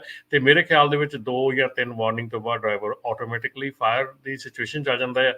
ਪਰ ਅਗੇਨ ਜਿਹੜੀ ਇਸ ਵੇਲੇ ਡਰਾਈਵਰ ਦੀ ਅਵੇਲੇਬਿਲਿਟੀ ਬਹੁਤ ਜ਼ਿਆਦਾ ਲੋ ਆ, ਤੇ ਸਾਡੀਆਂ ਕੰਪਨੀਆਂ ਜਿਹੜੀਆਂ ਆ ਉਹ ਬਹੁਤ ਲੀਨੀਅੰਟ ਹੋ ਜਾਂਦੀਆਂ ਇਹਨਾਂ ਚੀਜ਼ਾਂ ਦੇ ਉੱਤੇ, ਨਹੀਂ ਕੋਈ ਐਕਸ਼ਨ ਲੈਂਦੀਆਂ। ਧੰਨਵਾਦ ਜੀ। ਸਾਡੇ 2 ਕਾਲਰਸ ਆ, ਸੋ ਹੁਣ ਪਲੀਜ਼ ਹੋਰ ਕਾਲਸ ਇਸ ਸੰਬੰਧ 'ਚ ਨਾ ਕਰਿਓ। ਸਾਡੇ ਅਗਲੇ ਕਾਲਰ ਆ ਅਵੀ ਜੀ। ਹਾਂਜੀ, ਸਤਿ ਸ਼੍ਰੀ ਅਕਾਲ ਭਾਜੀ, ਪੰਜਾਬੀ ਰੇਡੀਓ USA ਟੀਮ ਤੇ ਸੁਣਨ ਵਾਲੇ ਸਰੋਤਿਆਂ ਨੂੰ ਸਤਿ ਸ਼੍ਰੀ ਅਕਾਲ ਜੀ। ਸਤਿ ਸ਼੍ਰੀ ਅਕਾਲ।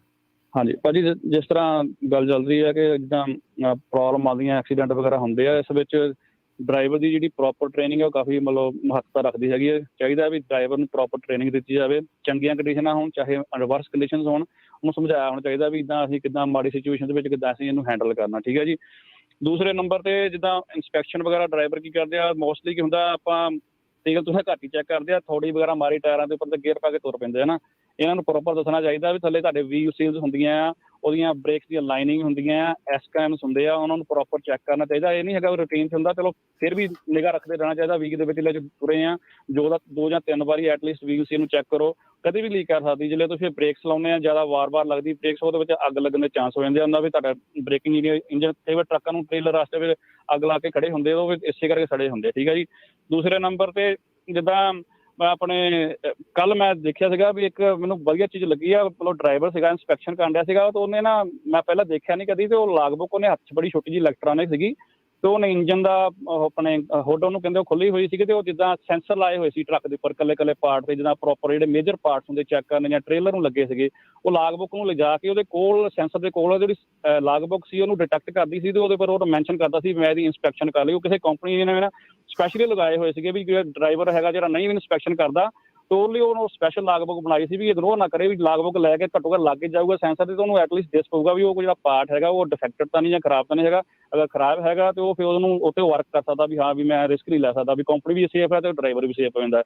ਤੇ ਲਾਸਟ ਵਿੱਚ ਮੇਰੀ ਇਹ ਮਤਲਬ ਮੈਂ ਚਾਹੁੰਦਾ ਵੀ ਇੱਦਾਂ ਦੀ ਕੋਈ ਚੀਜ਼ ਹੋਣੀ ਚਾਹੀਦੀ ਹੈ। ਬਾਕੀ ਜਿਹੜੀ ਵੱਡੀਆਂ ਕੰਪਨੀਆਂ ਹੈਗੀਆਂ ਇਹਨਾਂ ਨੂੰ ਵੀ ਚਾਹੀਦਾ ਹੈਗਾ ਵੀ ਡਰਾਈਵਰ ਦੇ ਸਿੱਤੀ ਨਾ ਕੱਲ੍ਹ ਕੰਮ ਛੱਡੋ, ਜੇ ਤੁਹਾਨੂੰ ਵੱਡੀਆਂ ਕੰਪਨੀਆਂ ਵੀ ਥੋੜੇ ਪੈਸੇ ਖਰਚ ਕੇ ਨਾ ਆਪਣੇ ਬੰਦੇ ਰੱਖੋ ਤਾਂ ਕਿ ਡਰਾਈਵਰ ਚਲਾ ਗਿਆ ਘਰ ਉਹਨੂੰ ਬਾਅਦ ਥੱਲੇ ਬਾੜ ਕੇ ਦੇਖੋ ਵੀ ਐਸਕੈਮ ਤੁਹਾਡੇ ਠੀਕ ਆ। ਕੁਝ ਸਮੇਂ ਦੇ ਬਾਅਦ ਮੋਸਟਲੀ ਜਿਹੜੀ ਟਰੱਕ ਬ੍ਰੇਕਾਂ ਫੇਲ ਹੁੰਦੀਆਂ ਜਾਂ ਅੱਗ ਲੱਗਦੀ ਟ੍ਰੇਲਰ ਨੂੰ ਐਸਕੈਮ ਜਿਹੜੇ ਉਹ ਘਸ ਜਾਂਦੇ ਆ ਟਾਈਮ ਪੈਣ ਤੇ ਉਹ ਚੈੱਕ ਨਹੀਂ ਹੁੰਦੇ, ਤੇ ਉਹ ਜਿਹੜੇ ਪ੍ਰੋਪਰ ਉਹਨੂੰ ਚੈੱਕ ਕਰੂਗੇ ਐਸਕੈਮ ਸ਼ਾਫਟ ਨੂੰ ਤੇ ਉਹਦੇ ਨਾਲ ਕੀ ਹੁੰਦਾ ਵੀ ਜਿਹੜੀਆਂ ਬ੍ਰੇਕਾਂ ਦੇ ਜਾਂ ਬ੍ਰੇਕ ਲਾਈਨਿੰਗ ਹੁੰਦੀ ਆ ਉਹ ਅੱਗ ਲੱਗਣ ਦੀ ਜਾਂ ਡਰਾਈਵਰ ਦੀ ਸੇਫਟੀ ਜੋ ਵੱਜ ਜਾਂਦੀ ਹੈਗੀ ਆ, ਅੱਗ ਨਹੀਂ ਲੱਗਦੀ ਤੇ ਉੱਦਾਂ ਵੀ ਟਰੱਕ ਜਿਹੜਾ ਸੇਫ ਚੱਲਦਾ। ਠੀਕ ਆ ਜੀ।